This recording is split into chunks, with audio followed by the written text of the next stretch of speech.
निकल कटरीना गली में सलमान खान आया है।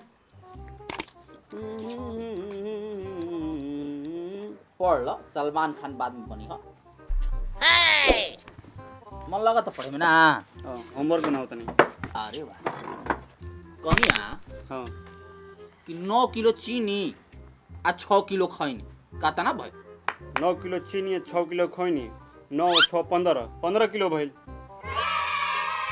भाई 15 किलो, 9 किलो चीनी या 6 किलो खैनी तो 15 किलो भाई। भइल ना 15 किलो। कैसे भाई? 9 किलो चीनी आ 6 किलो खैनी। ये पढ़ा चढ़ते रे, हमार खैनी खाइल देखबे ते हैं? बाबा कन्हा दुखाता, बाबा छोड़ दो। संस्कार विहीन होखल जाता दिनों पे दिन। बेशरम कहीं के खैनी खाइल देखिए। जतिया जी से कह, जब देखो जब मार देते रहे हमरा के।